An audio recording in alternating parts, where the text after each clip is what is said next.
Thank you very much, President Clinton, for being here today. We're honored to have you. We're here today to talk to you about your new book, Giving, How Each of Us Can Change the World. Thanks for being with us today. Glad to do it. You know, there's so much to talk about in this book, but one of the first things you notice when you open the pages is this wonderful picture of this baby right here. And I'd love for you to tell us that story. It was important enough for you, obviously, to put even before the title of your book. Who is that baby? That baby was a Cambodian orphan. His mother died shortly after he was born from AIDS. He was born with both AIDS and tuberculosis. And he was taken to an orphanage near Angkor Wat, which is supported by two American brothers, the Stamos brothers from New York and San Francisco, and their foundation. And they're our partners. And I agreed to provide the children's AIDS medicine to Cambodia, beginning with this facility and one down in Phnom Penh, the capital. So I saw 320 kids, including this beautiful baby, who were on our medication. And you can see what a beautiful baby that is, and already returning to full health. The child is just about a year old now. No, more than a year old now, and it's just healthy and strong. And I wanted to put that picture in there because once you read the story of the child and you realize that he was headed for certain death, and he was saved by medicine that cost $60 a year. I think it's worth $60 to save a life, and I wanted to illustrate through his glowing, luminous eyes that all of us can give money or time and make a difference in people's lives. Well, it's a striking photograph, and I think it tells that story really wonderfully. Inside this book, there's a lot of stories about some well-known people who've devoted their lives to philanthropy and to volunteerism. But the majority of this book is really about some of those smaller grassroots organizations that are out there. So while those people set the tone to some degree, it's these new, smaller organizations that are sprouting up that really take up a good deal of this book. Yes, I did that because what I wanted was to make sure that anyone who read this book, of any age, from any income group, with any amount of available time or specific skill or particular interest, could find something in it with which they could identify. So with giving money, there's a chapter on giving money. I start big with Gates and Buffett, and then I go small down to kids using lemonade stands to raise money for Katrina, or children giving pennies to help kids in very poor schools in other countries. That's what I try to do, so that where I wanted in every chapter, every reader to be able to find something with which they could identify. I also think it's important to illustrate the larger point that in America there are now about 1,010,000 charitable organizations or non-governmental organizations, NGO in the parlance of the world I live in now. Half of them were started in this decade. That's a stunning statistic, and it shows you what's going on and what we can do. So with that number, that explosion, and you talk about it and document in the book, what's behind this explosion? Where's it coming from? I mean, what is it that changed in American society? Well, I think a lot of things have happened. And first of all, as there always is when the economic paradigm of a country, or in this case, the whole world, changes, and we shifted to an information technology society where people as consumers and investors have given mobile money relative power. So we changed the economic paradigm. The downside is it's put enormous pressure on the middle class in our country and in many other countries. Very difficult for us to maintain a solid middle class dream in America. That requires politics. That's why there's a chapter on government. The upside is you've created all this new wealth among people, many of whom are quite young, and they don't want to wait till they die to give it away. They want to give it away while they're alive to some charitable purpose, but they want to know the money will be well spent. So that's the first thing. The second thing is the advent of internet giving has given people of modest means the chance, if they all care about the same thing at the same time, to swamp the giving of Gates and Buffett, if they all join together to give what they can. The third thing I would say is the rise of the non-governmental organizations, both as a conduit and service delivery tool in our country and for partners in poor developing countries. So, and the reason that's important is that gives people who invest their time or money or skills or give things the confidence that it won't be a wasted gift. It won't be an empty gesture. There really will be a very high probability that you get a big return on your investment. And that's the concept of the microcredit, which you talk about here, which Yeah. I don't think a lot of people completely understand. Well, essentially, microcredit involves giving loans, sometimes quite small loans, $25, $50, to people in countries with a per capita income usually of under $2 a day and quite often of under $1 a day. So the people who are there very often have never drawn a paycheck, don't have a balance sheet, don't have a systems of assets and liabilities, don't have a credit rating. So they have to be loaned to based on their skills and reputation for honesty in the community.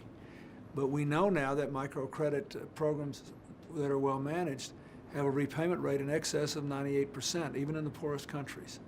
And that once you give enough loans, they can have an impact not only in their own community, but throughout the country. So there are all these microcredit ways of giving now. Muhammad Yunus of Bangladesh won the Nobel Peace Prize last year for 32 years of operation of the Grameen Bank. Right. There are other huge microcredit lenders in South Asia where it really took hold first.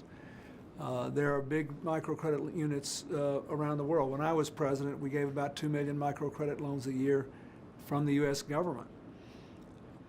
But now there's this organization, Kiva.org, which allows everybody to be a microcredit lender by collecting from its partner organizations throughout the world specific business people or farmers who need loans. And you can go on the Kiva website and you see a picture of the person, Right.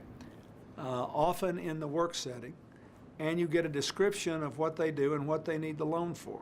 It's unbelievably interactive. I mean, Yeah, to be able so- to follow along. Unbelievable. So you can say, okay, I want to give this Cambodian farmer or this small business person in Kabul, Afghanistan, a loan, and you'll know how much they need. So let's say they need the farmer in Cambodia needs $100, but you can only give 50. They'll lock your 50 in. Then when two other people, let's say, give 25, they'll ship the money to a local partner, and they'll go find a farmer and give him the $100, and then they'll give you a regular progress report on the website. And when the farmer pays the loan back, you can either take your money back or turn around and reloan it. You can become a microcredit banker with a personal connection to someone halfway around the world for $25.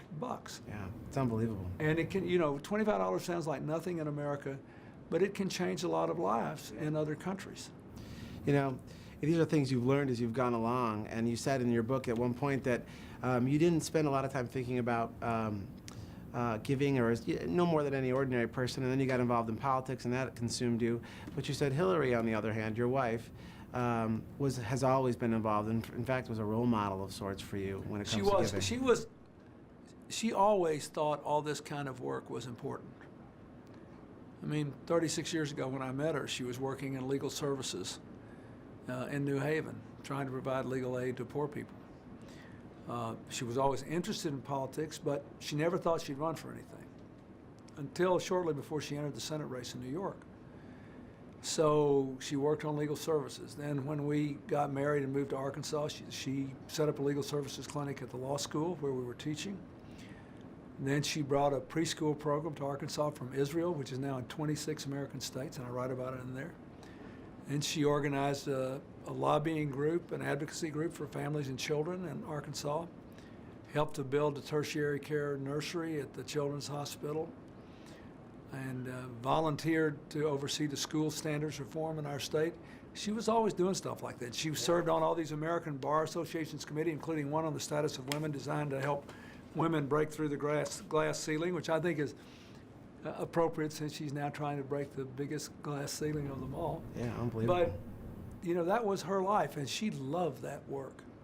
When she got out of law school, her first job was with Marion Wright Edelman at the Children's Defense Fund. So I saw through her how much difference you can make.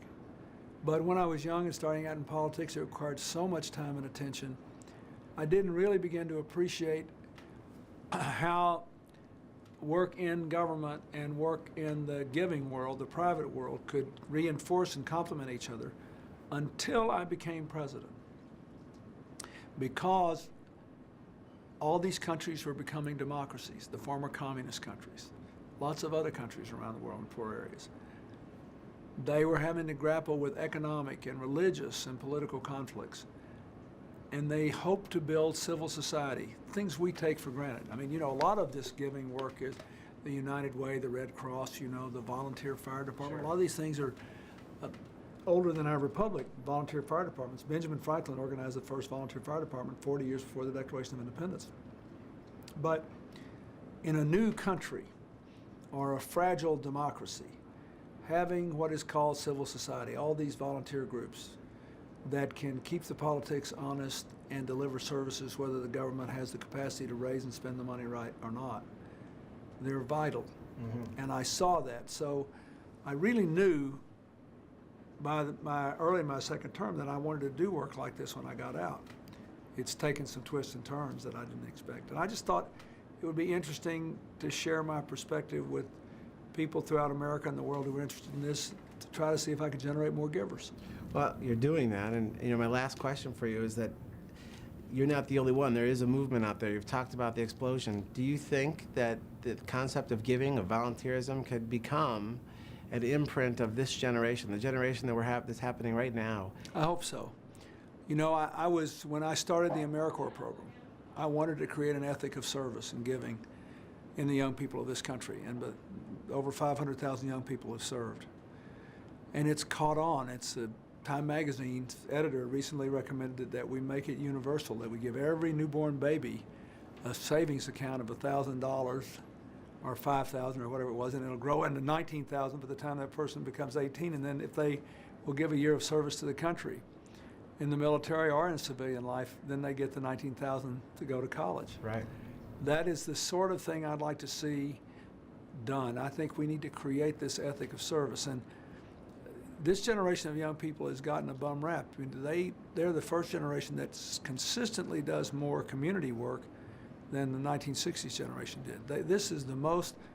They sometimes don't like politics, and I hate that. They are too cynical about politics, and I disagree with them. But you got to give it to this generation of young people. They are the biggest volunteers of time and funds, thanks to the internet, of any generations in American history. That's a hopeful note. Hopeful. Well, I thank you very much. We're so pleased to have you here today. I thank you so much, Mr. President. Thank you very much. It's wonderful to have you.